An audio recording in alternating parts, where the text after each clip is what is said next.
Hey, what's going on, everybody? Welcome here to basically just a post-game conversation that we're going to be having. Joining me, hot off the press, was not expecting this to happen, and it looked like is he here? He got scared. He got scared. He had second thoughts. It was a rough day for Mo. Wait, no, here we go. Is he there? Up in flames. Here we go. Oh, he's hyped. He's hyped. Yeah, he had a tough sports day for our buddy Mo. We'll let him hop in when he gets in. Welcome to the club, bro. Hey, isn't this a post-game show, fellas? Ain't this just a post-game show for the NBA? Let's not talk about NFL right now. Jeez. Hey, okay, all right. Yeah, y'all almost came back. Yeah, almost came back. Hey, Dak said he'd rather trade all his stats that he got right now for wins, bro, and I feel him on that. We have no wins. One. Yeah, it's one more than my team. So we should be 0-4. That Falcons win should have. Hey man, you only one game. We're only one game out of first place, so you're tied for first. So man, that NFC East, man. Like I'm sitting here looking at it, being a Rams fan. I'm like, my goodness, what I wouldn't give right now to be over there, be first place. You know. I'm filling out applications, man. I'm leaving the Cowboys. I can't do this to my heart no more. It could be worse, bro. At least your team scored touchdowns. My team had scored touchdown in 2 games. And hey, you got a team in the finals right now. Yeah, right. So it's not that bad. Yeah, your team came out on top today, so at least it makes up for the Cowboys. Yeah, not showing up. Yeah, but his favorite NBA player lost today, so I mean, it's kind of like he walked off the court too. Kind of sore losers. Yeah, I don't like that. That's emotion, though. I mean, you got to think about it, bro. These guys are human at the end of the day. Like the emotion. All right, come on. If that would have happened, if Kawhi would have did that, that's not a good look. That's not a good look. If Kawhi would have did that to LeBron, would we be saying that? Oh, look. Go ahead, Steven. Get into the. Glad you brought up in LeBron because, dear Jesus, if Kawhi got held to the standard LeBron got held to, I don't think he'd be able to handle it. They'd still be killing LeBron for losing 3-1 to the Nuggets right now in the finals. Oh yeah. They wouldn't even be talking about whoever. You're right. I'm not gonna pretend like it's all bed. A bed of roses for LeBron. I won't pretend that way. Yeah, but it's kind of ridiculous how hard they be on LeBron because, like, the top 5 players in the NBA don't get held to that same standard. And then they say LeBron's not the best player in the league, but then they don't hold whoever's allegedly the best player in the league to the same standard that they hold LeBron to. So that's because no one knows who the best. If you don't say LeBron is, then who's the best player? Because it could literally be 4 or 5 guys. You could say it's Giannis. You could say it's James Harden. You could say it's Kawhi Leonard. You could say it's Steph Curry. I don't know whoever, Kevin Durant. I mean, it all depends. Like to me, LeBron still has that crown, right? He's still the best player in the league. Like it's hard to take it away from him, man. It really is. It really is. I just think people look for reasons to take the crown off him as the best player in the league, right? But he's still that dude. Like no one has. He doesn't. He's older and he may not be. 5 years ago, LeBron, where he's super.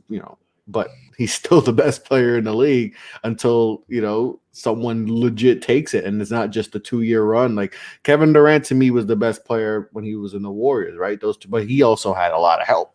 Correct. So it's easy to do that when you're playing with Steph Curry, Klay Thompson, and those boys. Kawhi Leonard, people gave him the crown because he won it with the Raptors last year. Mm-hmm.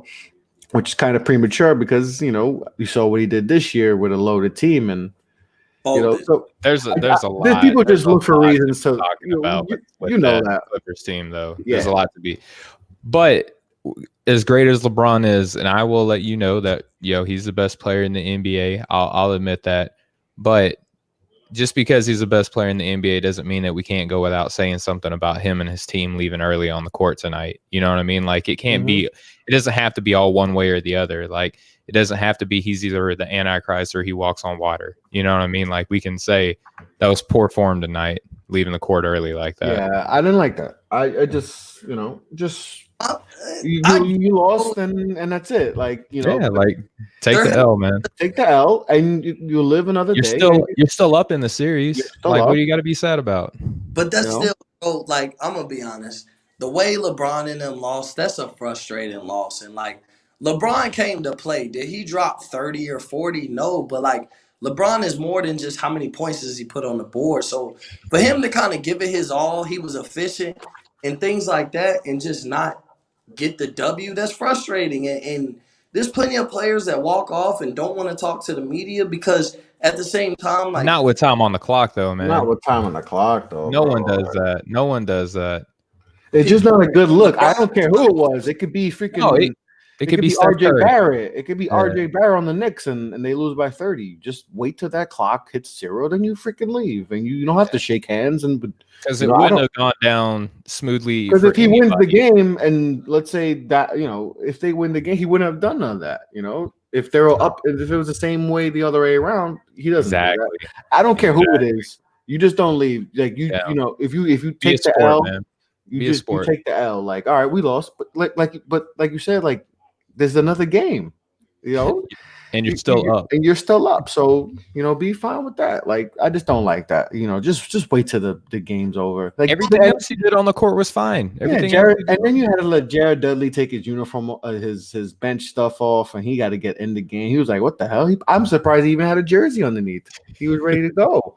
Like, I'm surprised he didn't pull a hamstring jumping up. Jared Dudley, right? Like to come into a game that's already over, but it's just. I mean, I understand it from both sides because there was one point that I had that same attitude, and it was like, bro, there's some things that are just so frustrating, and like you just want to walk off before you actually say something that'll really be detrimental. Because let LeBron have stayed and just kind of called his team out, then we're having a totally different conversation about should LeBron have said that. Almost like kind of the conversation you could have had with Kyrie coming out and kind of dissing LeBron.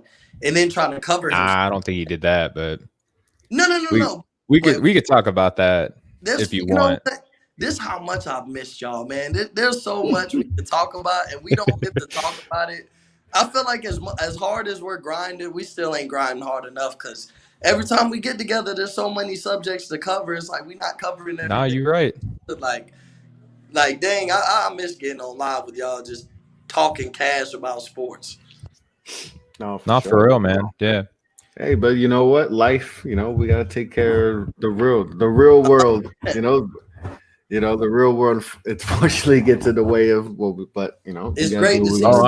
Yeah, Mo, I'm trying to be like you, man. I said it. I said it on our chat earlier. I was like, I'm trying to get like Mo. Now that I'm all settled in, I'm trying to hit as many shows as I can. I miss putting in this work. Yeah. Man, that's all it was for me. Was just. Everybody was like, man, you on show after show. I was like, you don't understand. Like, this is it's like a therapy to me. Like, just being able to talk sports with the guys is like, it's like a get away from everything and just talk sports and nothing else matters. Like, so it was, that one day it was 3-4 shows in a day, but it was like, it's fun. Like, this isn't work to me. It's just pleasure. I just do it. Hey Jason, man, I'm on leave for this move right now, man. I'm not trying to shave every day, bro. I'll get the baby face going back again, man. Appreciate. I was wondering the same thing. Say, hey, all right, yeah. I like the. I'm not taking this hat off. I get hammered even more. Jason's former military, so he feels like he has to get on me. I'm out of regs, so. Me too, and I'm going to work every day, so. Hey man, I feel you. But hey, let's get on this post game. We'll start with you, Mo, since your team is winning and you got a W today in basketball. I appreciate you, Jason, saying I look like Tommy Chong. Normally I get James Franco a little bit. So I appreciate the diversity in the comments on my facial hair. Tommy Chong, I love his movies, you know what I'm saying? So appreciate the support, Jason. But yeah, Mo, back to you, man. Your team got the W today. Your favorite player got the L, but your team got the W. So what was your biggest takeaways from this game?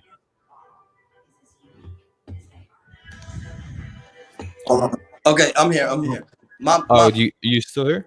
Yeah, I'm sorry, but somebody called me. My biggest takeaway from the game was this is the Jimmy Butler I've been begging for. Like, Mhm. I know he's not capable of like a 40-point triple double every night, but this is the Jimmy Butler I've been begging for as far as like just the takeover Jimmy, the playoff Jimmy. Put the ball in your hands and make something happen. Because when it came down to it, like Jimmy put the team on his back, and I've kind of been waiting for this all playoff series, but we haven't needed it up Mhm. until this point. We've been able to your sporadic games where Tyler Hero comes through clutch and drops 30 plus. You know, Duncan Robinson hits 5 to 7 threes in a game. You know, Bam Adebayo has been the best player for the Heat consistently in the playoffs. And so, you know, Goran Dragic has been the most consistent. Bam has been the best. Goran Dragic has been the most consistent as far as you know what you're going to get from him night in and night out, and you get that from him night in and night out. But for Jimmy to step up and get that 40-point, and whether he got a triple double or not wasn't, I don't think he needs a triple double for us to win, but he just needs that takeover mentality with the ball in his hands, and he's very capable of it. And I think people really forget how good Jimmy Butler really is. I'm not gonna put him in top five. Like, you know what I mean? I'm not gonna put him as a top five player or Sure. anything like that. You know, I'm not an overreaction kind of guy. But for tonight, backs against the wall. You don't want to go down 3-0. Nobody has ever won down 3-0 in a playoff series, period. And he gets a 40-point triple double, and ultimately we get the W. So I'm very satisfied with it. You know, this series has me in mixed emotions just because, like, I care a lot about LeBron's legacy, but at the end of the day, it's like it's both ways. If the Heat lose, I'd rather it be to nobody but LeBron. But if Mhm. LeBron is going to lose in the finals and kind of tarnish his legacy, I'd want it to be nobody than my team, the Miami Heat, just because. But Jimmy came to play, and you know, and I don't remember who said it in group chat. Steven, it might have been you because you've been in on it the whole game. But the Lakers look unentertained. Like they Mhm. kind of came like they weren't entertained to play in this game three, and it's the NBA Finals. This isn't round one where you can kind of play around. The last thing you need is a hot team like Miami to come in the finals and bring their confidence. So I'm glad with the way we played tonight. We almost gave up the W just because, like, Yeah. they have LeBron, they have AD, and that's the dangerous thing is when they get going, it might not be stoppable. But, you know, Jimmy Butler was real resilient and was able to overcome everything and get the W. And the 40-point triple-double was amazing. But we kind of need close to that performances from Jimmy Butler. I don't expect in game four a 40-point triple-double, but what I do expect is with the ball in his hands – I expect him to, you know, take over the game the way he did today. He was hitting his mid-range jump shots. He was taking it to the hole. So overall, I'm satisfied with Miami's performance. Even in game two, I was satisfied with Miami's performance. They just fell on the wrong side of the scoreboard, but they didn't play. It wasn't how they played. Game one, they played terrible. But game two, they came to play. They just fell on the wrong side of the scoreboard, and that happens. The Mhm. Lakers also played very great, so I'm glad they got the W, and it's a series now. Regardless of who wins Game Four, is up until Game Four is played. It's a series now, and it's 2-1. The Heat have a very well standing chance of winning Game Four. You know they won Game Three without Bam and Dragic. Hopefully, you know with the 2-day break, I think they come back and play Wednesday if I'm correct. Mhm. So hopefully, you know, Bam, if not Dragic, Bam is there. If not, hopefully both of them. But, you know, I think we have a fighting chance with Bam, even though we lost in game one. So I'm overall satisfied with the Heat's performance, and I can't complain. And LeBron came to play ultimately. He doesn't need 30 points every game to say, oh, he didn't play well. He played very efficient, had over 50% from the field. So you can't blame LeBron. There's some people that's gonna blame LeBron and say he didn't come to play. But when you're an Mhm. all around player like that, sometimes it doesn't call for you to score 30. But you know, like I said, I'm just overall excited for the Heat. You know, it's 2-1. It's a series now, and it's very possible the series is still over and they could lose in five. But just being down 2-1, going into game four, and kind of having that wall of like, you know what? If we win this game, cool. If we don't, the series still isn't over. And there's been multiple times where you know the Denver Nuggets twice came back down 3-1, so it's not fully over down 3-1. So their backs aren't against the wall anymore, and they're gonna able to come in Game Four and actually play Miami Heat basketball, and hopefully they win. If not, you know, hopefully they play in a great effort. That's all I care about. Yeah, and you brought up a couple of great points there, Mo. You know, obviously it's better to be down 2-1 than 3-0. I like what you said about the effort that was there for Jimmy Butler tonight. Chris, you pointed out the fact that I didn't even notice it just in the flow of the game. What was the interesting stat about Jimmy Butler's performance and his shot selection that you picked up on tonight? He didn't shoot 1 3. Not He a didn't shoot a single one. single 3. And not that he didn't make a 3, is that he didn't even take a 3. Everything was to the basket. I didn't notice that. Which is so I didn't notice it impressive. either. Like, he literally just attacked the basket. And I'm trying to look up to see how many points he had in the paint, but I'm sure it was a big part of his game just getting to the hole, because it's impressive the fact that, like, everything was between the foul line and the hoop. Like, all his points, I mean, he just willed his team to victory. And in a must-win game 3, where if they lose this game, I mean, we could pretty much say the series is a wrap.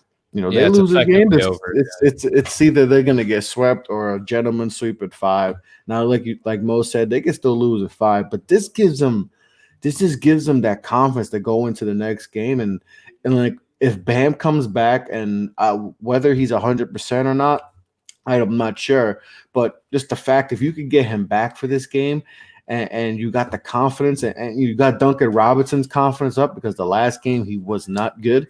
This game definitely played off. And Tyler Hero too. Tyler Hero was not good last game, and just the whole team was just, and just to get the performance from Kelly Olynyk, who was tremendous coming off the bench, and even Miles Leonard, like, to get what you got from him, like, starting and knowing he's only going to play, he's only going to play when Dwight's playing, just so they can kind of cancel each other off. But even that, just making sure he does his job in those 10, he played 10, 12 minutes. 13 minutes for Myers Leonard. 13 minutes for Myers Leonard, but he made all 3 of his shots. And like I said, and I think we had talked about, what if maybe Kelly should have started, but if Kelly could have gotten easy foul trouble, and they needed all those points from Kelly to get, they needed every point. So if he starts and gets into foul trouble, because he's not a big dude, compared to Dwight, who can, is in the post, you get cheap fouls, 2 fouls, like we saw with Anthony Davis. That could change the whole game. And maybe LA goes on a run, and LA's, we're talking about LA, a game away from taking over this series and sweeping. So everyone came to play. Obviously, Jimmy Butler, only the 3rd person in NBA history with a 40-point triple-double. Just so impressive what he was able to do. Like I said, just everything in the paint, attacking, getting to the free throw line, which was huge. Getting to the free throw line. I think he, I got my notes here, and 12 of 14 from the free throw line. 14 of. Yeah, he had 23 free throws total, and they only missed 2, and I believe both of those misses were actually from Jimmy Butler. Yeah. But he was still just lights out from the line. He was just lights out. 11 rebounds, 13 assists, 2 steals, 2 blocks. He was plus 20 overall in the game. And like I said, like, just they call it a stat sheet stuffer supreme. And I didn't stutter when I said that, so I'm proud of myself at 11 o'clock. He was just impressive. Like, he did everything. He willed his team to win, and that's what you want from your star player, right? You want them to be able to take this in this big moment when you need a win. You want your best players to perform, and it came down to the Lakers. 2 guys didn't really have their best game. LeBron turned the ball over a lot, had some really silly turnovers that you don't see LeBron do. Like, it just, especially early in the game. Early in the game. LeBron does do that sometimes. He does turn over the ball in, like, moments where, like, you're kind of like, LeBron, why did you with a lot of forced plays? He forced some plays where you're like, there was no need for him to do that. Like, he's just a better playmaker than that. And that's how about he came off of a 0 turnover game just in game 2 to go from 0 turnovers to, how many did you say that he had? Like 6? He had 8 turnovers. 8 turnovers. Wow, 8 turnovers coming off a game where he had 0. Yeah. But you get those games from LeBron where, like, sure, sometimes from anybody against the wall, and he ultimately ends up trying to do too much in certain situations. I guess for me being a huge LeBron fan and like with the killer instinct and things, that's my knock on LeBron is like sometimes he settles too much for jumpers and sometimes he's too unselfish. And his unselfishness sometimes turns into turnovers because he's trying to get his other guys going where like just put your shoulder down and pull a Giannis and just go to Run the through the wall. yeah, just get the bucket and make them create that wall. Just drop your shoulder because let's be honest, LeBron is one of the most physically gifted specimens we've ever seen in our lifetime. So that is sometimes my knock on LeBron, and that's me as a LeBron fan, is the fact that LeBron sometimes settles for jump shots when he doesn't need to, and he tries to create plays when really he should be more focused on creating a play for himself. But you know what's crazy about the Lakers? Game. Oh, go ahead. The Lakers, they had 9 turnovers the last game. They had that I think in the first quarter. Like they had 9 turnovers. Like they had I think they had 26 turnovers altogether. And you know, LeBron didn't have the greatest game. 19 turnovers altogether. 19 turnovers, only 19. And LeBron didn't have the greatest game, but his co-star was just he was bad. Yeah. Anthony Davis did not show up at all. Did he play tonight? It pretty much did. I mean, he got into early foul trouble. He got 2 fouls, right before like the 4-minute mark. So he got out of the game, and you would figure he'd come back and he'll get back. Then he got a third foul, a third foul, and he was off. Like he was just not hitting shots. I mean, 15 points, 6 of 9 from the field, 5 turnovers. I don't know how he ended up with 15. It felt like he had 26. A minus 26 on the court. Like that's insane to think that Anthony Davis would have a minus 26 on the court. Like he just especially when they lost by 11. Yeah. Like he wasn't good at all after having a tremendous game 1 and 2 where like he was the people were like, oh, he's going to be the runaway, finals MVP, and then game 3 like it was ugly. That hurts his chances. He may not get it. When Markieff Morris outplays you, that's a problem. And Kyle Kuzma. Kyle Kuzma outplayed you. Kelly Olynyk outplayed you. Like you got outplayed by bench players. Like, but my biggest thing is that's my biggest takeaway. What that leads into like really the biggest takeaway for me personally is in this finals is up game 1 and 2. There was a high pitch for like AD will win. Finals MVP. But even still, I think there's such a nod against LeBron that people don't even realize. LeBron outscored AD in game 2. I know you guys realize by a point, yeah. By a point. It was by a point. But what I'm saying is like you would think with AD's 32 in game 2 that LeBron only had 24. Like just the way that they were pitching for AD and kind of canceling LeBron for finals MVP as if it was solely on AD and his performance. And I think what it is it's just like, what do they call it? Voters' remorse, tiresome. Voter fatigue. Yeah. Voter fatigue. Yeah. There you go. Thank you, Steven. But yes, it becomes that with LeBron. And I that's where I hate the LeBron slanders because your expectations are so high for LeBron. Like coming into game 3, no Bam, no Dragic. I think they were expecting a 35-plus point triple-double from LeBron James. And like, his efficiency, LeBron was like 8 or 9 of 13, 14 from the field. Like he didn't miss a lot of shots. He had a lot of turnovers. Now that's the knock.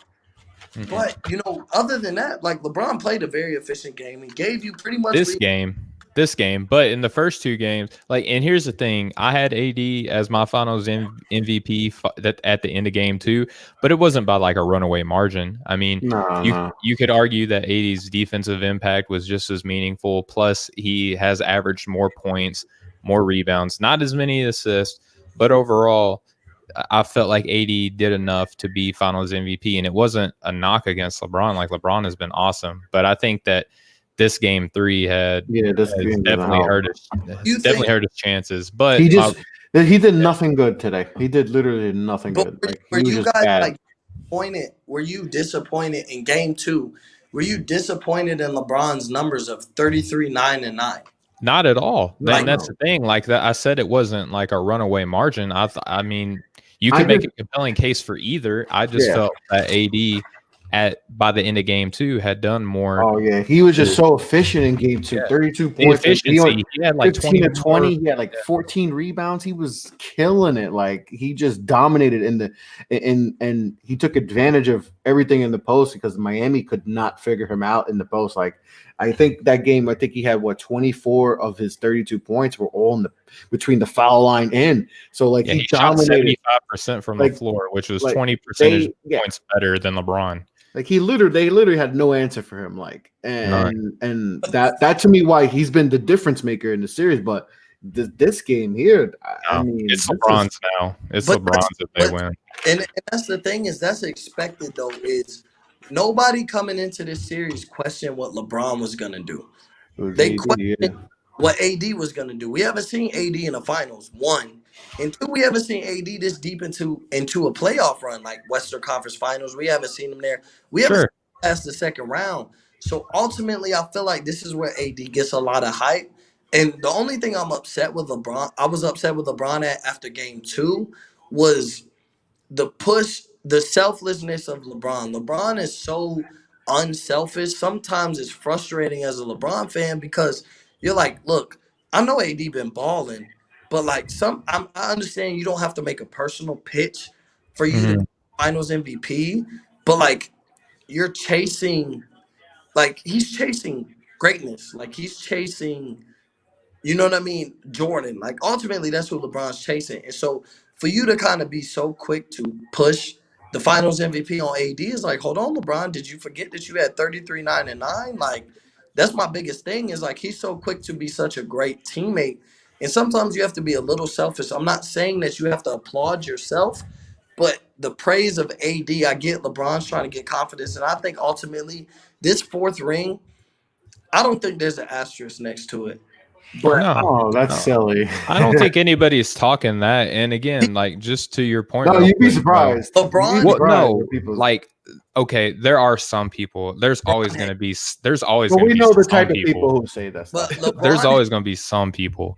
LeBron haters are bringing the asterisk. My biggest thing is I think LeBron is pitching AD to get the Finals MVP. Up until this last game, we don't know what's going to come out of his mouth, in whatever interview he gets, but. I think LeBron was so strong to get his confidence because I don't think LeBron really cares about his 4th ring. Like he does ultimately, but I think he cares. He cares. He does. No. What I mean by he's chasing the ghost, dude. bro. He's chasing the ghost. Ring, but I think LeBron and pitching AD is to build his confidence to shoot for that 5th ring next year. Is the 4th ring gonna mean everything? You got to get 4 before you get 5. Correct. Like I think you got to win game 3 before you get the ring too, right? Like I think LeBron's willing to give up like Finals MVP in his 4th ring to ultimately get that 5th ring, and that's why he's being so unselfish and pitching AD. But that's just a style play. Like I don't think that has anything to do with him wanting to give AD the Finals MVP. That's just LeBron's style plays. He's the pass first guy. He's like, and that's when I get crazy about when they compare him to Jordan because he's more Magic Johnson than anything. Correct. Like he's Magic. Like Kobe is the closest thing to Michael Jordan, right? But he's almost a better Magic Johnson, though. Like I agree. Oh, sure, yeah, he's better Magic, but he's more Magic than he is Jordan. Right. Like nothing about his game is Michael Jordan. Like it's right. He's a better Magic, like 100%. He's a better Magic. Yeah, because Magic's passing is probably a little bit better, but everything else LeBron can do better than Magic Johnson, like, right? Compare Kobe to MJ, like, but if you try and find a solid comparison, is like he's a more athletic Magic Johnson, and there's nothing wrong with that because Magic would say that too. Yeah, he has. That's how. He's like, he did. He was partially responsible for LeBron getting to LA, supposedly. He might be on the Mount Rushmore at the moment. Like it might be Jordan, LeBron, Kareem, and Magic. Like that's a whole another conversation, right? But there's a whole show about that. But yeah, no. But that's why I always get when everyone gets all riled up with LeBron versus Jordan, right? It's like they're two different. Like who's better?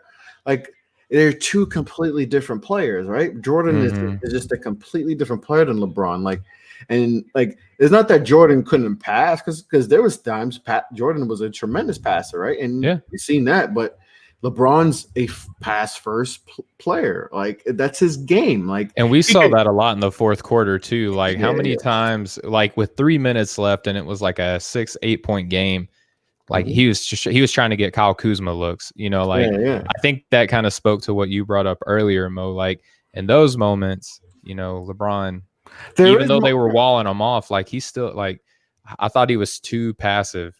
You know, with but there the were clutch plays moments where of the game. he was literally bullying to the post. Like he was just bullying whoever was on. Jimmy Butler in the second and third quarter, but like with 4 minutes left and you're down, like and AD was off all night. Like LeBron, like get to the hole. You know, forget a jump shot, forget being unselfish.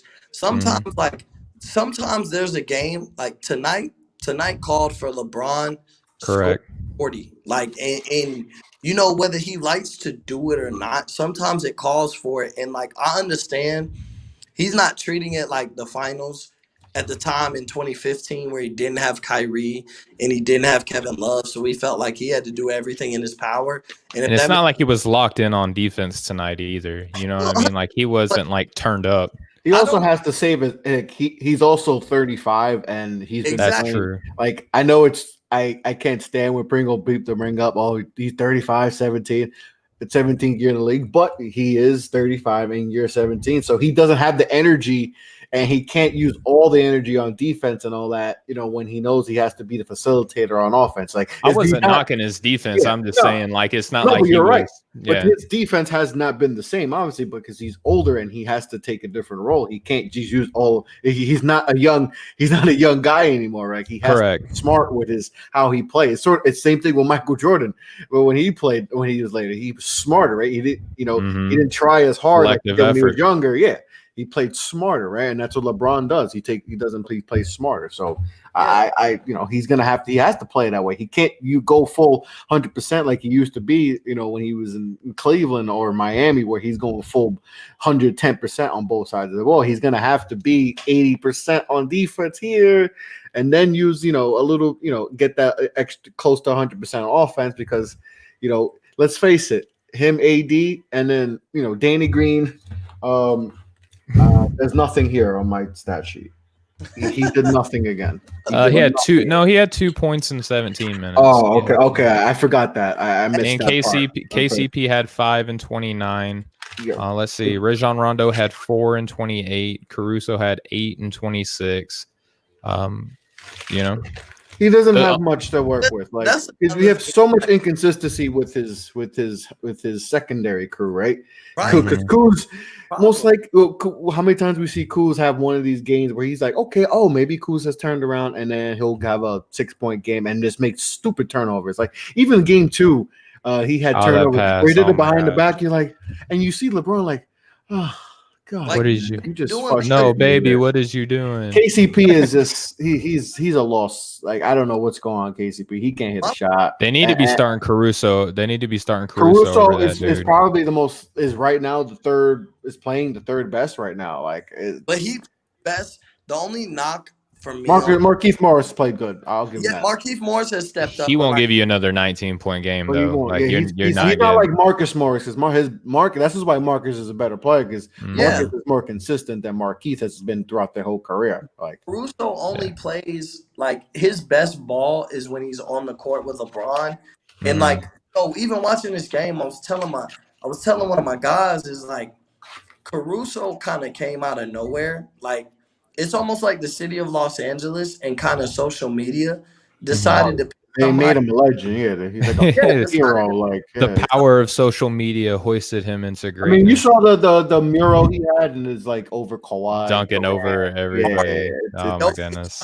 But it's the market, though, right? It's like it's like New York, LA, those big markets. They can make someone who's.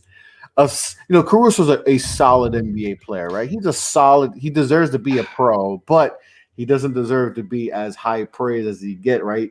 But that's it feels like Matthew Dellavedova all over again. No, it's worse. A guy that plays with LeBron James. This is way obviously he's going to do better. Here's the difference. Oh, I'm glad you brought that up with Dellavedova because I was just Delly was good in 15 though. But here's 16. And okay, that's the point is Dellavedova was nobody until that finals when he stepped up, and he was kind of the second best option in the 2015 finals. Now, granted, that's not saying much because they lost in 2015. Well, they lost Kyrie and Kevin Love, so he kind of had to Correct. be the second Yeah. But option. Next man up. Caruso was kind of handed this gift of being Caruso and having his murals before he really earned it. And there were points in time in the season and even in the bubble where he stepped up. He's played a game where he earned He's it. But had moments, yeah, of course. Yeah, He's I had his mean, had moments. so moments. But did that's Delly. like every role player. Like there's role players that did go Delly. off for like. He had moments in meaningless games in a sense. Like when you think about it, Dellavedova was nobody until 2015 in the NBA Finals when he stepped up in the two games that the Cleveland Cavaliers won. Was one LeBron James, obviously, and then two, those two games was games Dellavedova balled and kind of. I'm not gonna say replaced Kyrie because there was no replacing Kyrie with I mean, Dellavedova, but just the Yeah, you step up can. of Definitely no, not close. step up of him and him making a name for himself. He earned his name where like Caruso was kind got a of contract in Milwaukee. exactly, and Caruso was handed the name in LA, and then it was like he had to earn it. So ultimately, he might have earned it, but it was a difference in how Caruso got his name for himself and how Dellavedova earned his name at that point in time on the biggest stage where like Caruso was kind of handed some stardom for being part of the Los Angeles Lakers and Hollywood and things like that. You want to create stars other than LeBron James and Anthony Davis because in Hollywood it's about money. And who else can we market? You can market LeBron James, we know this. You can market Anthony Davis, we know this. But who's the next guy up? And like Kuzma was supposed to be that guy that you were supposed to market as like the third guy, but like Nah, Caruso, he ain't built for that. I'm so sorry, but like I don't think it had to do with marketability. I just think like you see guys in the NBA all the time that get that love, right? Like Brian Scalabrine, Brian Cardinal, like the Joe Ingles in Utah. You know what I mean? It's like just white dudes that look like they shouldn't be as good as what they are. Like that's what I think the hype is. And he's actually kind of athletic, you know.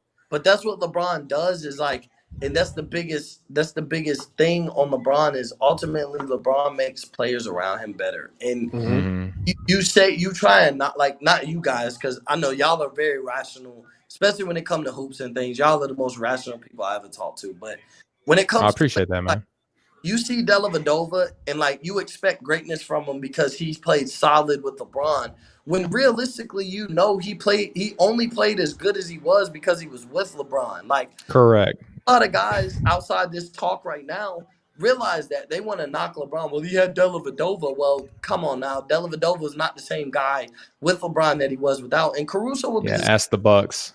you put Caruso on the Charlotte Hornets. He might have a 30-point game every once in a while, but let's be honest, like he's not going to be Caruso. Honestly, he Nah. wouldn't be charismatic in the NBA or the world or social media. Wouldn't really care about Caruso if he wasn't on the LA Lakers, but like it's marketability and like when it comes to social media, the Lakers are one of the biggest brands, so they kind of picked another guy outside of LeBron or AD, and just Kuzma was supposed to be that guy where he was supposed to be the next thing up, the third option. But Caruso kind of showed he was even more consistent than Kuzma, just because when Caruso dropped 20 plus, it was surprising. Where if Kuzma dropped 20 plus, it was like about time. Like it was one of those about But damn you know time. what's crazy about the Kuzma thing is that he had 19 tonight. He's a good player, and the problem is that he plays the same position as LeBron James.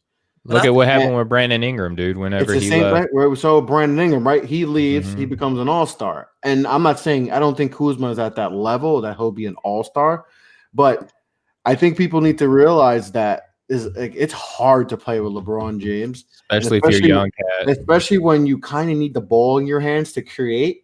And Kuzma's they're pretty much asking Kuzma to just pretty much be like it's like with Kevin Love, right? When Kevin Love and Chris Bosh, those guys had like when they were the stars on their teams in Minnesota and Toronto, they had the ball in their hands most of the time, right? And now you're asking them to now be, spot up 3-point shooter, right?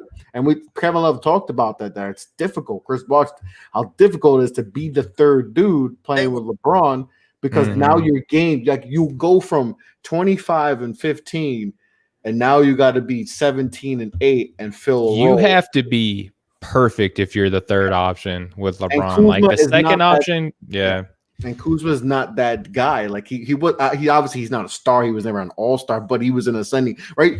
And because everyone was saying Kuzma's better than is going to be a really good player, maybe an all-star because he was, he was a late first-round pick who emerged. He was better than Brandon Ingram at one point. People said like because his game was so mature.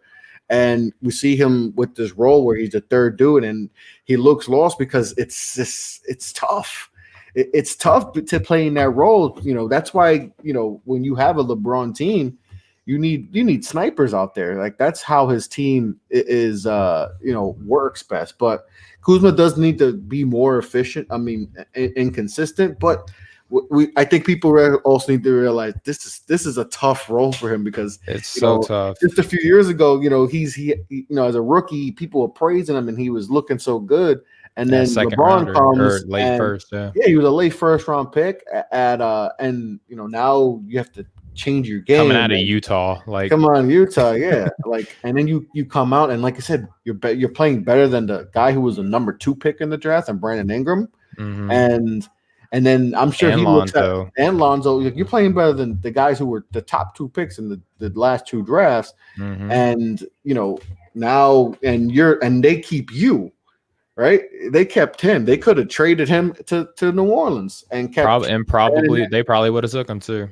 Yeah, and New Orleans probably would have. I think New Orleans wanted him too in that deal, and LA's like, all right, we got to keep someone. Yeah, and he's struggled in that role because I truly believe if I know people get on Kuzma a lot. They do, man. And maybe I don't like it. I've done this too, and I'm not, but I feel like he is a better player than what we see, and just the fit in his current role, yeah. In his current role is just this is not a good fit for him right now in the situation because there's just times where I look at him on the court and he just like he wants to do more, but he just knows he can't because he's parked in that corner and he's got to defend. And he's not a shooter, right? He's a scorer. Yeah. There's a big difference between a shooter and a scorer, right? We all know that, right? Yes, sir. And he doesn't fit that role. Like we all know the type of players LeBron needs around. He needs Danny Green's, but Danny Green's not doing his job right now. He's not hitting shots, so he's kind of useless right now, right? And he's getting paid a lot of money to do nothing. And he's getting paid a lot of money, and KCP too to do a lot of money, like Kyle Korver's and all that, right? Kyle Korver didn't show up in the last finals, right? And it's that's the type of guys LeBron usually needs around him. And right now the Lakers don't have a lot of those guys doing that. I mean, Caruso was probably, filling that role, but Kuzma thing, I think Kuzma definitely isn't trash. Like and all that. He just the fit right. It's once we knew LeBron was coming, and that's why like when Brandon Ingram like that, I knew that was not going to work out. Right, we all know that's not going to work out. Like, and then we see Brandon Ingram flourish and become an all-star, and see a guy who's taking like confident at the end of the games where he's taking over games. Right, he can't do. And Brandon Ingram was never going to be that dude in LA. So like when people say, "Oh, they should have kept," and but when people say, "Look, they should have cut Brandon Ingram," and I think I've said this too, and I'm like, then you actually think about it, you're like. Brandon Ingram wouldn't be able to do. He'd be lost too. Wouldn't be Brandon Ingram. No, he wouldn't be Brandon. He would not have been an all-star. He would not be this confident player, and people would be trash. Getting on him the way they get on Kuz. So I think the best thing, to happen to Brandon Ingram and Lonzo and all these guys that got traded. Josh Hart, Josh Hart too. Like was to get to leave because you playing with LeBron is tough. It's one of the toughest things you can do. It's demanding. It's like playing with Peyton Manning, right? Peyton Manning helps you to a different standard, right? Everyone said this about Peyton. It's like, yo, it's tough playing with him. He expects so much out of you. Like that's what it is. Like playing with Michael Jordan, right? This is it's tough, but only a couple people are built to play with a guy like LeBron, like a Ray Allen, a Klay Thompson in LA would be outstanding. But you mentioned Ray Allen. Like Ray Allen was built for that because he's not going to be scared of LeBron, right? Because I feel like, but a lot of these guys they get intimidated, right? Because I see this with Kuz. I feel like, especially when you're like over 10 years younger than he is. I felt like Kuz rookie year, Kuz like he was confident. He was swagged out, dude. He had confidence. He was swag, and it's like okay, like he fits the LA. Like he's like an LA player. And like the people love them, and then you get LeBron that comes here, and then people turn on you, right? And then Anthony Davis comes in too. Anthony Davis comes in the so now, like with you. Yeah, like maybe maybe I could be the second dude with LeBron. Maybe I could be a 20-point guy and maybe be. No, now I'm the third guy. So now I'm not going to parked in a corner, and you got to play in the corner, right? Tremendous defense. And like you can't make a mistake as the third option. And if you shoot, and if you have a bad game, you're going to get trashed on because you're playing with LeBron. It's your fault if you lose too. So it's a tough role for Kuz, and I feel like people get on him too much and not realize, like, you just look at the stat sheet and be like, oh, he was terrible today. But it's like, watch the game. But when he has 19 points and a loss, no one's going to say anything. Nobody's going to care. Nobody's going to care. They're just going to be like, well, AD played bad and LeBron was. No one's going to say, well, at least Kuzma stepped up. No one's going to. Kuzma hit some big shots. Kuzma actually had some solid playmaking. Like, even though there was a few possessions where he made the right pass, it just his KCP of course missed and Danny Green missed. But he made the right play. Like he was sharp passing. It wasn't like defense wasn't terrible. Was good. He played a good basketball game, but nobody's gonna care because he's Kyle Kuzma, and this year has people have trashed him, and nobody cares because he's not Anthony Davis or LeBron. Only people care about those two, and which obviously they're the two best players.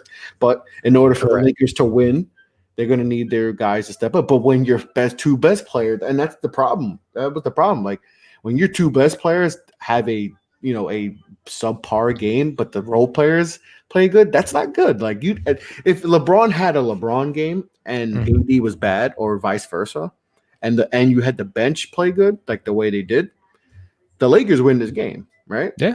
And if you don't turn the ball over 20 times, and you don't turn you turned the ball over 9 times in game 2, and then you 20 times, 19 times, 19 times, yes. 19 times, right? So 10 more turnovers, and the foul trouble with Anthony Davis, but they have to fix that up because the bench did their job, right? The bench kind of, when you get Markieff Morris, stepping up, and you got Kuzma and Caruso. Yeah, when you get 38s between Morris and Kuzma and you lose, that's not good. Like, all you needed was for LeBron to make, if he has 4 less turnovers, or if AD doesn't get into quick foul trouble, and instead of being on the bench, for most of the second quarter and stuff, and maybe that's a few extra points, and then we're talking about a different game. And like we said, we're talking about the Lakers a game away from sweeping Tuesday. Yeah. Because the Lakers were +6 on rebounds too. How about this? Miami was +18 in points in the paint against the big Los Angeles Lakers. That's what happens when Anthony Davis is not in foul trouble. It's in foul trouble, right? And we're not talking about prime Dwight Howard. Dwight Howard isn't Dwight Howard. So Dwight Howard's going to play.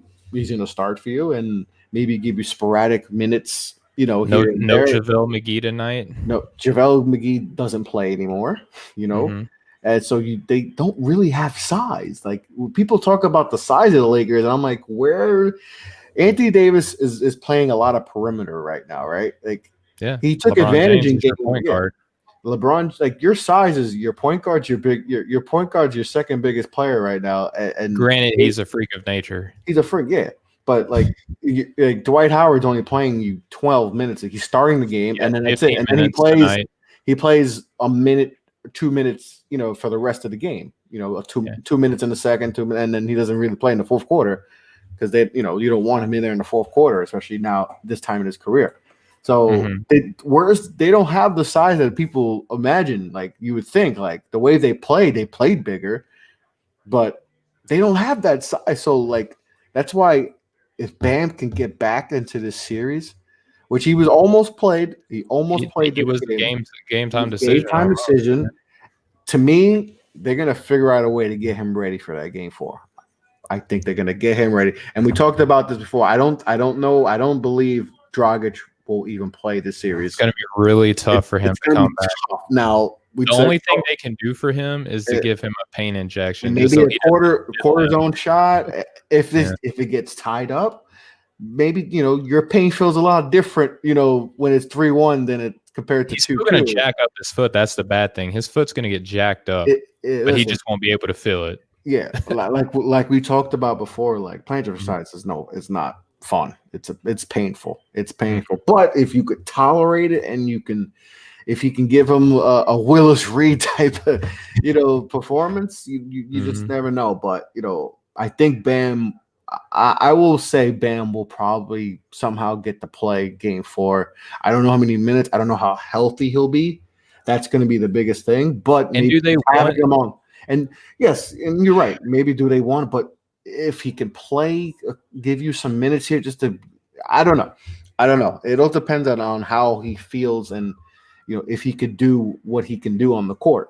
Yeah, what scares me about him coming back is how different will the Heat offense look, because with him in, they do a lot of elbow action, handoffs, cutters, and off screens and stuff like that.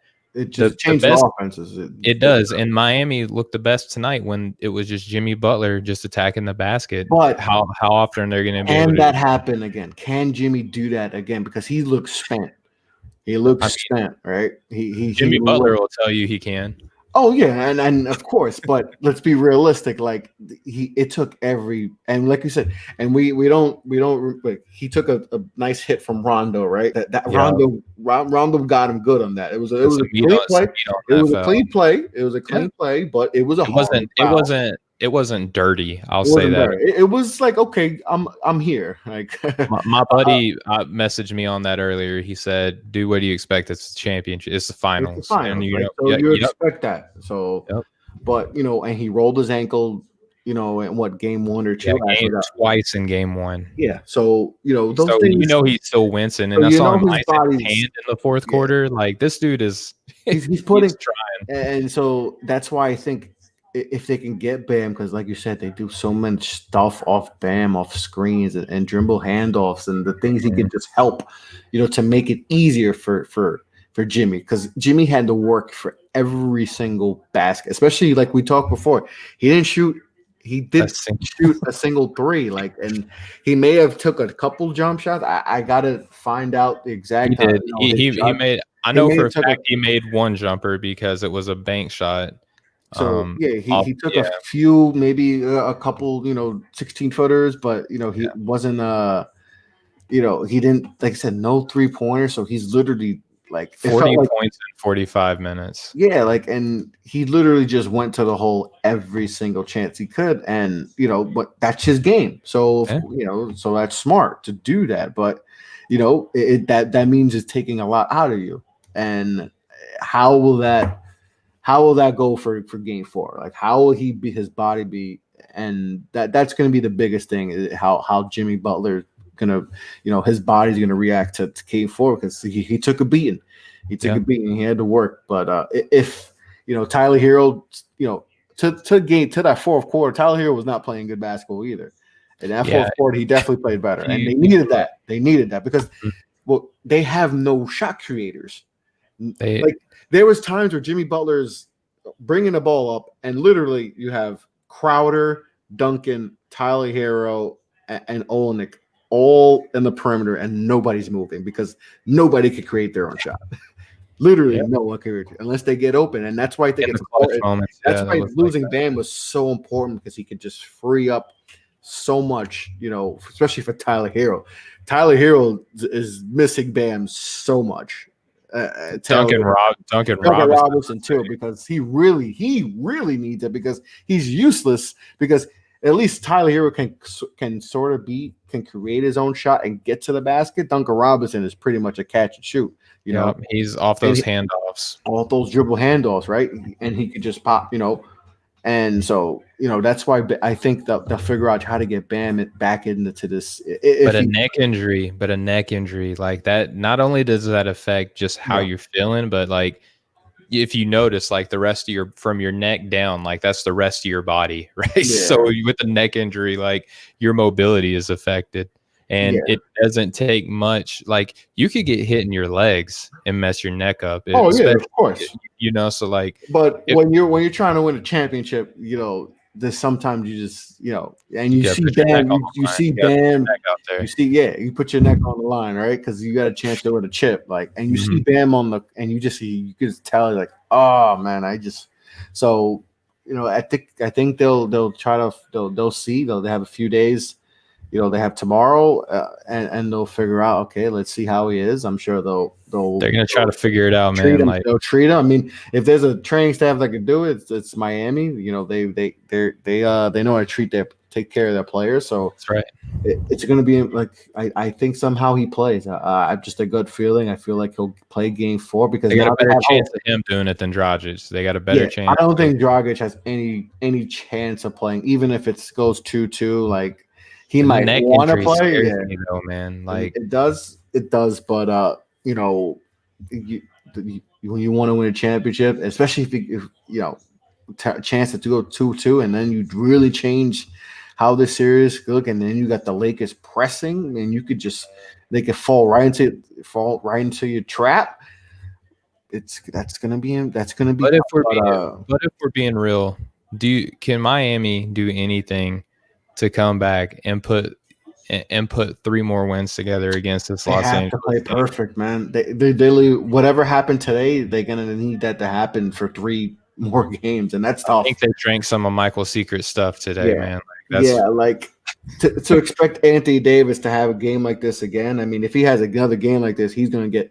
He had it smooth. He had it smooth all those years in New Orleans, where like people are like, "Oh, he doesn't have help," but like now you get to expectations. Finals expectations change, and now it's different now. Like you're gonna get criticized at a whole different level, right?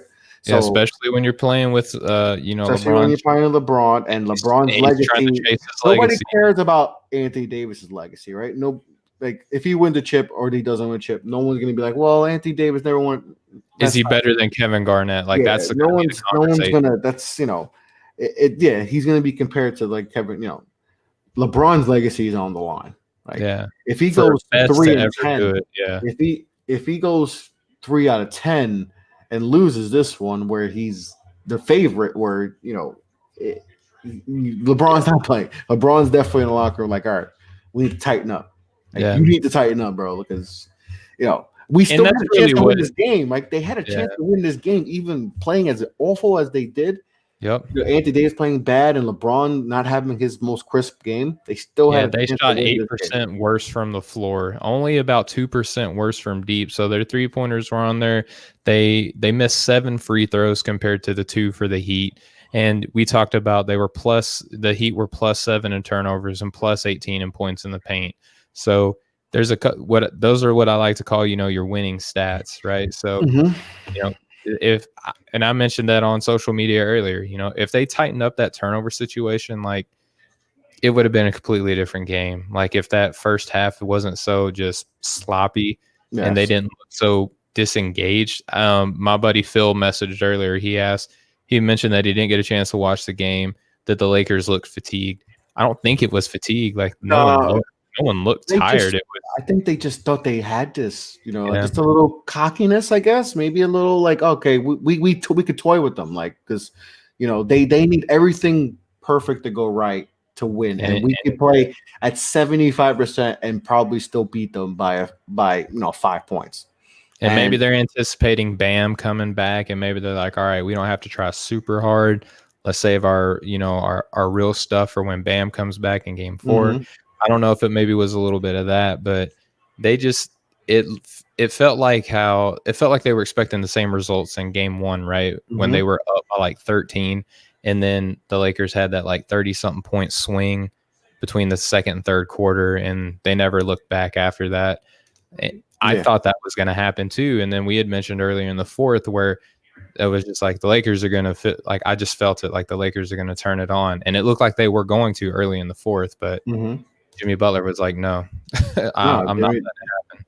Yeah, Jimmy Butler was just, I'm looking at his shot chart right now, and I mean, nothing close to the 3-point line. Like everything is all but one shot, and it was an 18-footer, was pretty much in between the foul line in. So 15-foot in, that was all his makes. Like he literally took one perimeter shot. If you think about, I know it was a pull-up jumper. Mm-hmm. So to me, that just makes it that even more impressive. Like that's an old school 40-point game. That's like that's an MJ 40. That's a Michael Jordan type, 40, which is it's just listen. 40-point triple double is impressive, no matter how you do it. But the How. way he did it, if you watched that game, and you saw how he did it. Man, that's impressive because he worked his tail off to get that. That's a lunch pill. That's a lunch pill 40 right there. Oh man. yeah.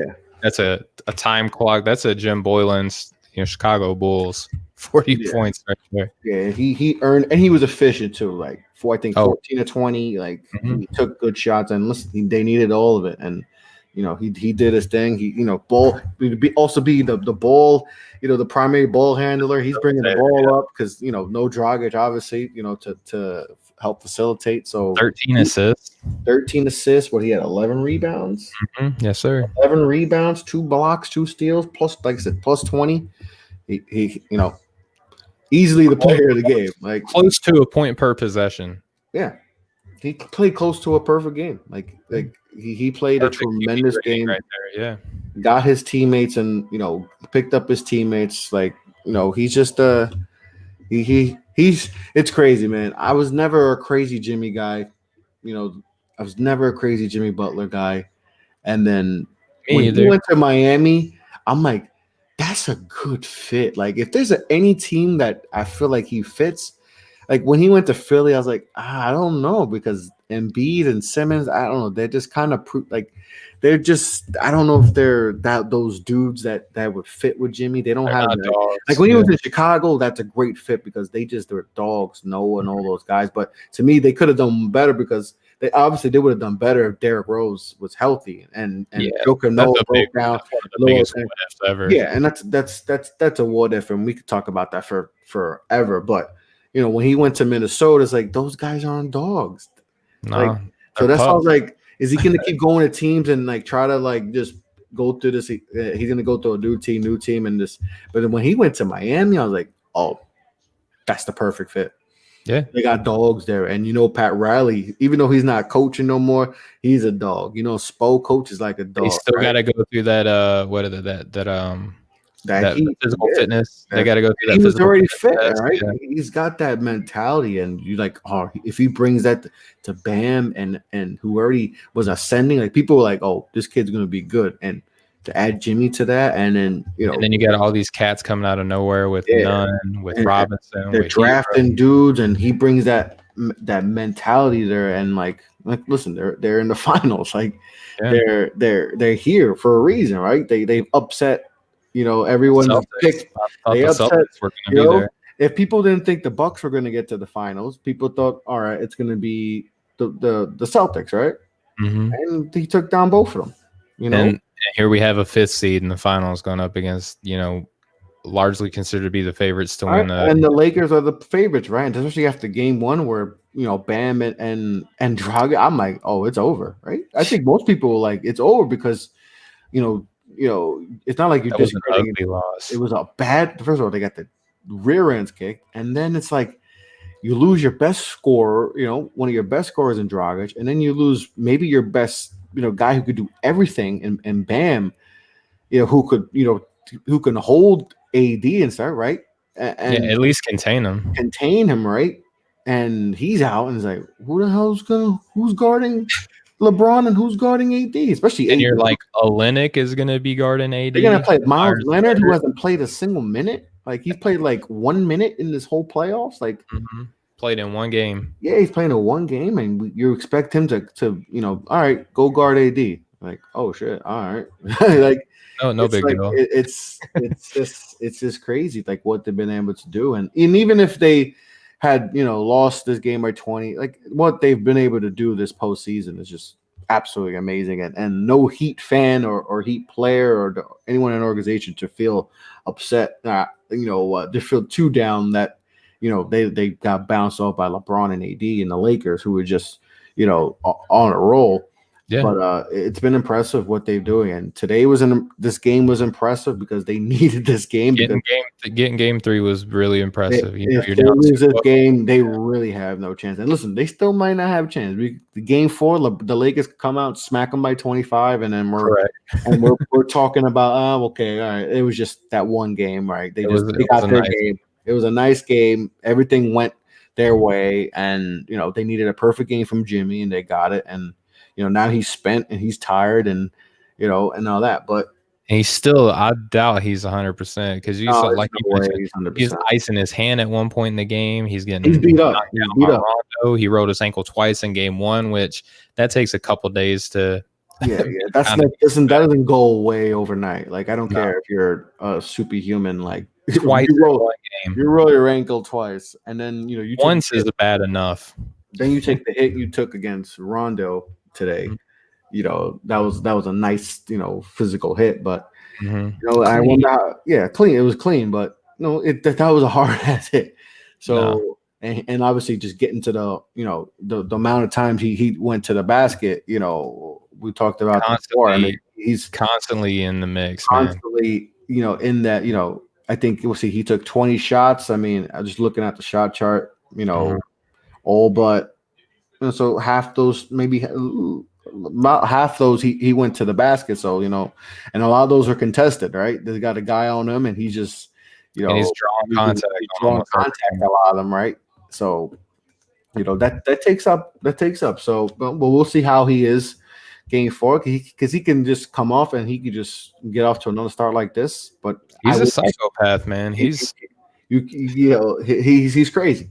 He's crazy, and he's gonna want to will his team to tie this thing up. And if Bam's not playing, and if this gives him a chance to get Bam back, who knows? But it's definitely now interesting. This series it got interesting, which I'm kind of happy it did get interesting because it would suck. Talking about a blowout, we're probably not even talking right now if this is a blowout. we're probably not doing a post game. No, because that's not to be hateful to anybody. It's just like, what can you talk about when we're talking about? Yeah, because most likely, if we're talking about the Lakers, whether by 20, AD had 30, just like the first 2 games, right? They both had 30. They had 100. I think they had 120 something points to combine the first 2 games. I mean, they probably would have 30 and 30 in this game. AD has 25 of 30 and 14. LeBron has a triple double, and the Lakers are 20, right?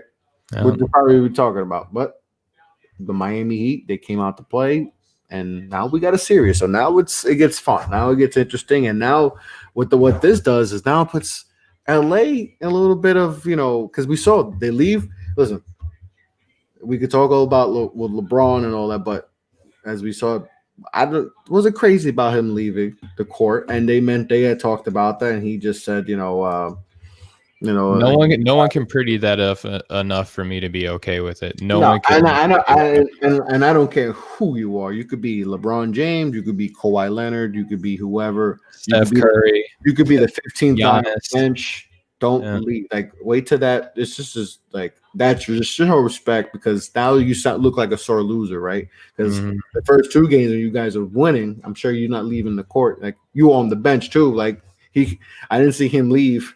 When they were winning, I'm sure he's dapping up his teammates and all that. So just have flipping water bottles, like like just don't leave. Come on, bro. There's time left on the clock. Like, don't, like he said that. Like, no, come on, bro. Especially him, especially you, because you're gonna get criticized. So just wait the 30 couple seconds of your life, man. Hear the buzzer, then you leave, because you're gonna get. And guess what happened? First thing he gets when he sits down, does his interviews, why'd you leave the court? Dude, you know this. So why you don't get upset that he gets asked? I've been defending LeBron more than I've ever done in my whole life. Me too. I'm actually rooting for LeBron. I'm rooting for him. I'm rooting for him to win a little bit. But this, I won't defend that. I don't care. I wouldn't defend anybody. KD, Kawhi Leonard, Jason. I love Jason. You don't do that, bro. Even playing freaking men's leagues, I would be like, I would tell my teammates, like, yo, what are you doing? I'll call you out. Like, or I would never do it myself. Like, yo, I've been in men's league where we lost by 40, and I'm like, we just gotta wait till that game. Hey, good game, bro. Good game. Good game. You whooped us. You whooped us. And just straight up, hey, you whooped us, man. Like, what? Just take it. Right? And especially when like, hey, LeBron, you got game 4 Tuesday, right? Yeah. Look what happened to Isaiah Thomas with the Detroit Pistons when they did that mess against. Right. We're still talking about it. That was freaking 30 years ago. Jordan still hates him because of that. Right? You may not make the dream team, LeBron, if you keep this up. You know? Yeah, like it's just silly. Like it, but that's the thing. It's silly. So why? It's Like just poor form. it's Poor just form. and you're it's if and because crazy Kuzma left. Nobody cares about Kuzma because if you look, Kuzma's the first one in the locker room. Yeah. He's the first one in the locker, but nobody cares about Kuzma. Nobody cares. Kuzma could do that every single game. Nobody's gonna care. You're LeBron James. You know you're gonna get this. You know you're gonna. This is what all We people. talked about our Taco Tuesday on our group chat earlier, and that had nothing to do with the game of basketball. Yeah, this has something to do with basketball. Like it's just silly. Like I don't know why LeBron did that. I just thought that was silly, and it just looked like a poor sport. Like hard for people who aren't like super LeBron fans to. And that's what I'm saying. Like I one thing I hate, like when people hate LeBron James, is because of the some of the stuff that doesn't even pertain to basketball. Why they don't like him, but it's things like this where people like. If they don't really don't like LeBron, they're gonna. This is just added fuel for them. Like, oh, look at what he did. He left. This is why nobody can respect him. And this is little stuff like that he gives people. Like, this is why ammunition, right? And it's unnecessary because this isn't you speaking out about such and such thing or making the decision. This is something you could just like. All right, just wait 1 second, bro. Yeah, like stand still for 30 seconds. Bro, just stand still on the court, let the clock roll, and then that's it. You leave. You don't nobody cares if you're not shaking hands because this is a 7-game series. We're not expecting you to shake hands. And it's COVID-19. You could be like COVID-19. But even now, it's a 7-game series. You don't see people, they don't shake hands after every game in a 7-game series, right? They wait if it's the game clincher and then you dap up everyone. But it's just unnecessary. Like I feel like that's just something that he didn't need, because now like it's always gonna hear till game 4 Tuesday is. You're gonna hear from all the morning talk shows. Skip Bayless gonna go in on this. Skip already said this is the greatest upset in NBA history, which is absolutely. Which is just absurd to think that a game 3, one game is the greatest upset in NBA history. It's definitely not. I'm pretty sure there's been way more bigger upsets, but Skip Bayless, Max Kellerman. But Skip's gonna use this like ammunition. Oh, he left. Jordan would never do that. Like Jordan did never. He did never do that, but you know how he skips. He's gonna right. I'm just saying there is a little something to that as well. But that's what I'm saying. This is what LeBron gonna add now. And last thing he needed. He didn't need this, bro. Just take the L, and then you get on to game 4, and that's it. And then what are you mad about? You're up 2-1. You're still winning. You're still up. Like it took But this would be my thought process. Like, dude, all right, we lost. Okay. But we literally, like, it was a ball game. Right? Mm-hmm. It was a ball game for pretty much the whole game until last 2 minutes. Trash. We played like garbage.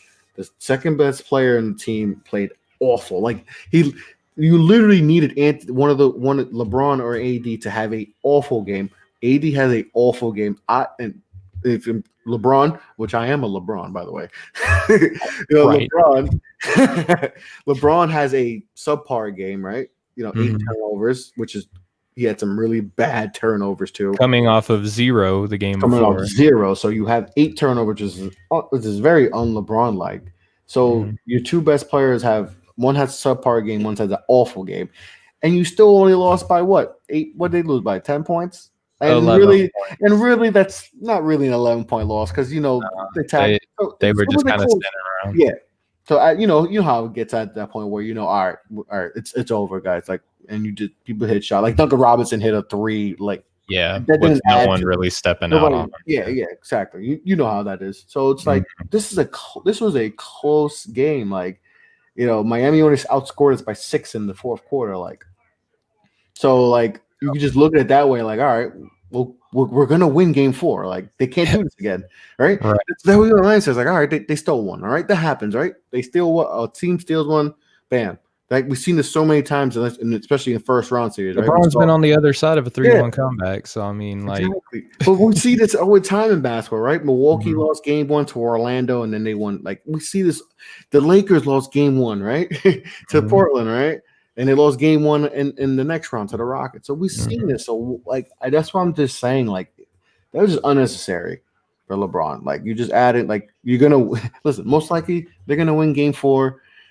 LeBron's gonna have a triple double. AD's gonna go 30 and 10, and they'll win by 10, 15 points, and then they'll win the championship. So like, to me, this just adds fuel. And now for Miami, you're just giving them more bulletin board. They left early because if you don't think that Expo is gonna be like, hey, he left early. That they disrespect. They think they treating you like, oh, Udonis Haslem got in that locker room and was just cussing them out and be like, you see the way they disrespected you? You don't think Pat Riley wants to stick it to LeBron? Mm-hmm. And that's what this was just even this is like this little, and yet this little thing can create something that's bigger, right? So something that you could have just waited 2 more seconds, right? Just wait on the court 2 more seconds. Even if you're on the literally at the right where the foul, like right where the out of bounds is, and you're literally on the corner and you're just not even looking. Just stay right there. let the clock go down, and then boom, you out. Yep. I mean, we could go on and on about how bad that was, and it wasn't a good look. It just wasn't a good look. And listen, I've been defending LeBron a lot. I can't defend it. I don't defend anyone on that. That's just, you don't do that. You just don't do that. You don't. But you know who did that to us here? Mo left us early after defending LeBron James doing it. So he's just in keeping with his favorite player. But I know, he's in his mind's going crazy right now because in one feeling is like, all right, it's 2-1, it's a series. Another feeling is like, damn, I want him to win that. I want him to win this so bad. Like it's I want him to be better than MJ, but I want the Heat to win without him. But I want my team. It's like that. What a conundrum. It's a conundrum, especially when that your favorite player played. See, like that's why you don't pick favorites at a buffet, because stuff like this happens. Yeah, and that's what me being a Giants fan and being like a Tom Brady fan, like Super Bowl, but it's not the same because Tom Brady never played for the Giants. Like in this case, most favorite player played for his favorite team, right? And won championships with his team. So he's definitely he's going great. I think that's why he left, because he had to get some good sleep and figure out what's going to be his mindset tomorrow. Like, yeah, there's a lot to that. There's layers. It's like a soap opera going on right now. Sand through the hourglass. Oh yeah, for sure. But he did leave us early. But man, it is we're both on the East Coast now. I'm glad to finally be on the same time zone with you guys. Yeah. I forgot you're not West Coaster no more. Yeah, I'm not a Westie no more. I'm on Beast Coast time now. So but yeah, it's close to midnight, dude. I'm glad that you were able to come on here. And along with Mo, even though he LeBron James us and left early, he couldn't wait the 20 minutes to wrap up a show. But it's good to work with him. It's great to work with you, man. I'm glad to be back on a somewhat decent routine now, man. And be able to put in this work. Do you got anything you want to say to the folks before we go? No, man. Like I said, just happy that this series is it's a series. Right? Yeah, we're not seeing the biggest blowouts in NBA history. It looked like it was going to be just one of the biggest lopsided finals in NBA history. So at least we're going to get a series. So looking forward to Game 4 and seeing how if LA comes out swinging and they just go for the throat, because they gave this team hope, and that's the worst thing you could do is give a team hope. And bulletin board material. Bulletin board material, like we talked about with LeBron leaving. But this guy could be kiboshed, and Lakers win by 20, and they're a game away from winning a championship. So, but if I had to pick one result, it would probably be the Lakers whooping the Heat again. It's probably the case, but this Miami winning gives us that thought, like, oh, maybe. Could be enough between Spo's coaching, Jimmy Buckets being a psychopath, and hopefully some returning injured players. Yeah. Never know. Yeah, and Jimmy Butler's performance is definitely one of the best performances in finals history, and for a single game, like for a single game. Correct. Yeah, he carried his team the way a star should. He led his team, down to their 2 other good best players on the team. He carried them, especially going against LeBron and AD, 2 of the premier players in the league. LeBron still, with a rookie as your Robin, and your second best player is a rookie You know, and so impressive. Definitely an impressive game by Jimmy. Big shout out. That's definitely one of the best single game performances in NBA Finals history. Shout out to the Chicago Bulls, Minnesota Timberwolves, and the Philadelphia 76ers who said that this guy was bad for their team. Just shout out to you and your fan base. But especially the Sixers, like because that was the piece. Like I hope you're happy with Tobias Harris. They chose Tobias over Happy. And like, hope you're happy and enjoy Al Horford too while you're at it. Yeah, that team's a wreck. That team's a wreck. Let's see what Doc does with that team. But that's a whole other show we could talk about. Whole another show, and I would love to do that, man. But for my president, Chris LeBron, happy to say yes, he is hashtag LeBron is my president. For the Off the Ball Network, go check out all the great stuff that we're doing there on the site. I'm sure we're going to be doing some more rookie scouting profiles for the upcoming draft here this month, actually, in the month of October now. It's crazy to say that we made it this far in the year 2020. But yeah, go check out the website, theofftheballnetwork.com. See all the great stuff that we're doing there. Football season's back in full effect, and we got some great material out there. So please go and digest as much of that as you possibly can and tell your friends about it. But for my Chris LeBron, go ahead and say something nice to people. Yeah. Good night. Make sure you wear a mask. Don't be racist. Don't be a racist. Number one thing. Just wear your mask. Don't be racist. And wash your hands. Wash your hands. Brush your teeth. Be kind to people. And I have a show tomorrow. I have an NBA draft live show. I got some really, really good guys coming on the show. Some of the best NBA draft evaluators on the show. Doing the mock draft 4.0. So I'm excited about that. So that'll be up, I think, starting around 5:30 East Coast time. So yeah, looking forward to that. So I have that on the bill for tomorrow. So excited about that. Right on, man. I'll be sure to tune in so I can keep my stuff straight with the draft because this is my first year covering it, and I have me too, man. It's been fun. It's fun to learn from others. Like we put our own time and effort, but just to see how other people, their way of scouting and all that is definitely I've definitely seen the game differently now than I've ever had before. So 100%. It's always fun talking to guys who really dive into these guys and know like their every moves and what's their weaknesses with their left hand and all. Like it's just crazy. Like how ball dominant are they? What percentile? Their percentile and all this stuff. Where I'm like, I don't know all that, but but that's he's a good basketball player. Yeah, like I do simple scouting. I'm your simple scout. If you want, he's stuff, good. I like him. Simplistic. Like I'll keep it.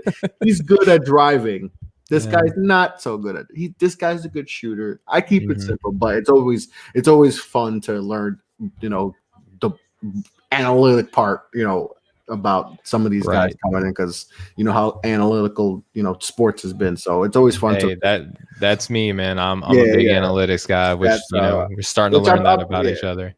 Yeah, I've been starting, I've little by little, I've tried to dive into more to analytical. I've always been more of just like an eye test, like, okay, I think that guy could be good, or I know he can't do that. But now diving into more of that stuff and seeing, where guys, should be on the court and blah, blah, blah. So, but talking to all these draft dudes and it's just been fun and just learning, picking their brain and, just getting better with my own scouting and how better ways for me to scout guys has been fun. So looking forward to that tomorrow and just looking forward to having more stuff on the website and that me and you will have up with our own scouting, the way we look at guys. So looking forward to all that stuff.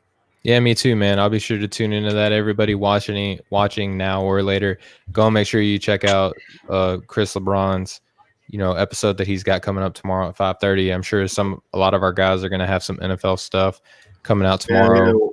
We'll have NFL stuff tomorrow. I think Couch and Jeff have something going on tomorrow. Yeah, I think they do their Monday overreaction. I think Jelani, I don't want to be speaking out of line, but I think Jelani's doing stuff with his Falcons. I think because I don't know because they play Monday night tomorrow, so I don't know if he's doing a pregame, but he usually has something going on and.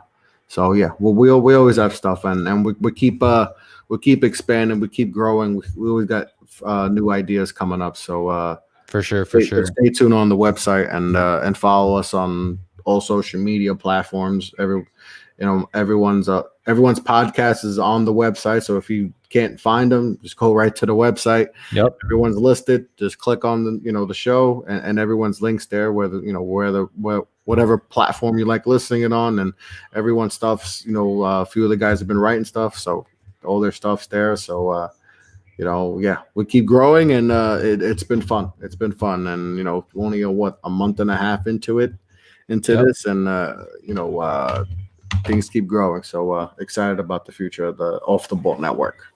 That's right. Yeah. And again, just go check out that website, offtheballnetwork.com. Check out all the latest material, whether it's written work or podcasts. Go and support the show. Tell your friends about it. All the love is much appreciated. And you guys, whether you're watching, or I say watching, I think it's just too late. Whether you're watching or listening, it's about to be 12 o'clock in like half a second. So right. So whether you're viewing it or hearing it now or later, just appreciate all the love and support that you guys give. We're going to go ahead and sign off, and we'll be checking in with you guys next time. Much love, everybody. Peace.